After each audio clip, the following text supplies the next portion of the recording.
자, 개선형 문제 해결은 통상적으로 일을 할 때, 그 다음에 여러분들이 취업 활동을 하는 중에서 뭔가 내가 목표로 달려가는 데 있어서 현재 나의 이 상태가 자꾸 목표에서 벗어나거나 내가 원치 않는 결과들이 자꾸 만나는 것 같아요. 자, 그럴 때는 뭔가를 개선해야겠다. 즉, 분석을 통해서 원인을 좀 파악해야겠다라는 생각을 해주시면 좋을 것 같아요. 그러니까 이러한 부분은 분석을 중요시하기 때문에 연역 논증 혹은 연역법을 여러분께 추천을 드립니다. 자, 이제 마지막 세 번째인 탐구형 문제 해결. 탐구형 문제 해결은 말 그대로 탐구를 하는 겁니다. 예를 들어서 우주산업, 이거는 아직 밝혀진 사실들이 그닥 많지 않잖아요. 하지만 저희가 탐구할 가치는 있죠.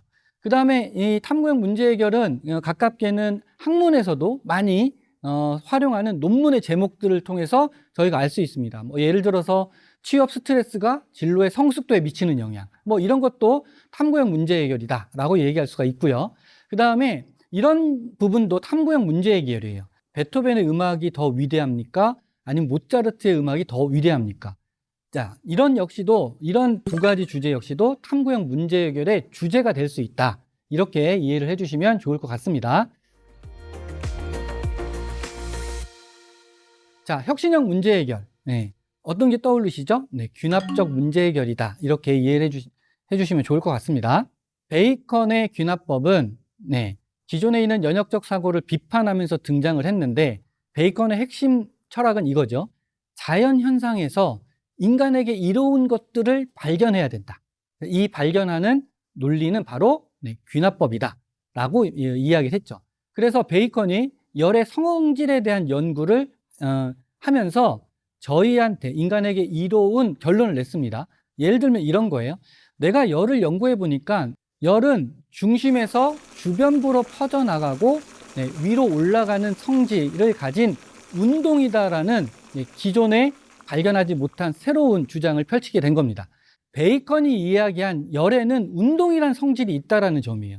저희는 그래서 이 운동이라는 성질을 통해서 자연현상의 많은 것들을 에너지로 전환하는 과학적 진보와 발전을 이루게 된 겁니다. 혁신형 문제 해결 사례 한 가지를 더 소개해 드리려고 하는데 이번에는 포드 자동차와 GM 자동차의 혁신 사례입니다.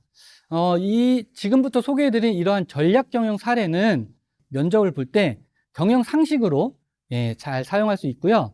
토론 면접을 가끔가다 볼 텐데 토론 면접을 사용할 때 대전제, 특히 매니지먼트라는 이런 개념의 대전제로서 예시로 활용할 수 있다는 점을 여러분들이 함께 이해해 주시면 좋을 것 같습니다. 자, 한번 개요부터 살펴보겠습니다. 포드 자동차는 1903년에 설립됐고요. 1913년도에 컨베이어 벨트 시스템이라는 것을 발명합니다. 이 컨베이어 벨트 시스템은 오늘날의 대량 생산 체제를 가능하게 했던 획기적인 발명이었죠. 그로 인해서 포드 자동차는 대량 생산 체제를 만들었고 그 결과 1923년 시장 점유율 61%를 달성하는 쾌거를 이뤘죠.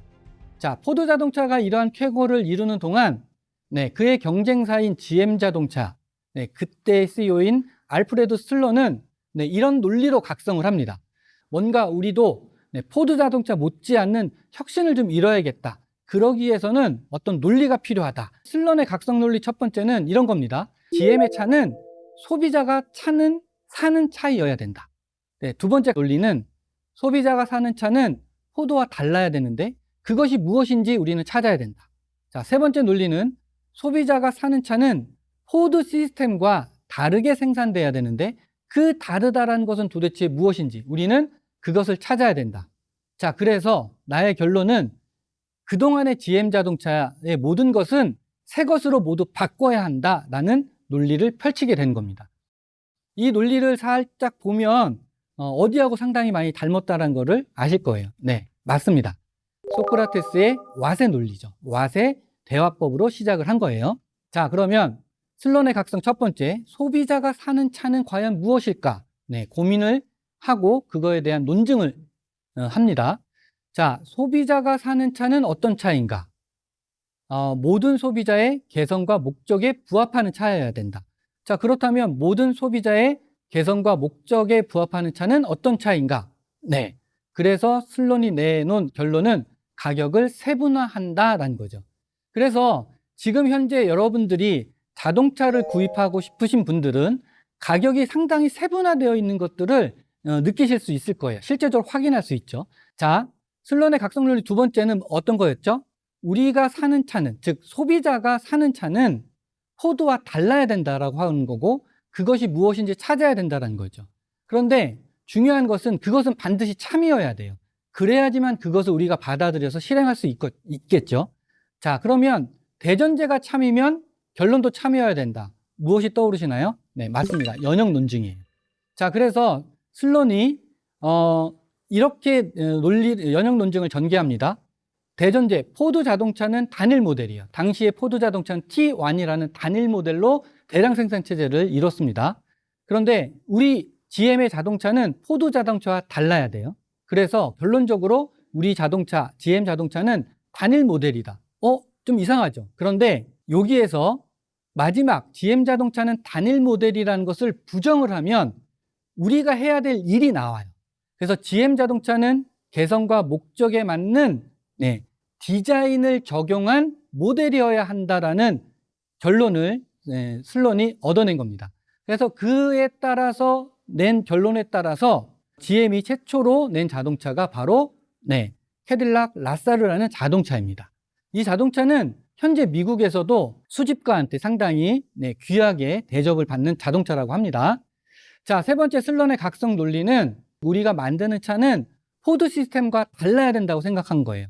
그리고 그것이 무엇인가를 찾았죠. 자, 소비자의 개성과 목적에 맞는 차는 어떻게 만들어야 되느냐. 첫 번째, 가격을 세분화한다. 두 번째, 디자인을 입히는 스타일링을 적용한다. 세 번째, 이 차를 만드는 GM 자동차를 만드는 노동자의 개성과 목적도 고려해야 된다. 따라서 우리는 자동차를 만드는 생산 절차는 분업이 아니라 책임제로 바꾼다. 바로 본부, 팀의 이 매니지먼트의 개념이 바로 슬런의 각성 논리에서부터 나왔다는 사실을 여러분들이 잘 기억해 주시면 아주 유용하게 활용할 수 있는 경영 상식이 되곤 합니다. 그래서 결론적으로 1946년 피터 드러커가 이 GM의 이 혁신의 모든 내용들을 기업의 개념이라는 책으로 묶어서 냈어요. 그래서 이 기업의 개념이란 이 책은 현재까지도 경영, 그 중에서도 매니지먼트, 그 중에서도 본부, 팀을 이해하는 출발점으로 활용이 되고 있습니다. 자, 이러한 결과 못지않게 알프레드 슬론이 이루고 싶고 달성하고 싶었던 것은 무엇이었나요? 포드를 능가하는 거였죠. 그래서 1954년 GM은 마침내 시장 점유율 1위를 달성하고 그 이후로 1980년까지 북미의 자동차 시장의 맹주로서 그 활약을 하게 됩니다.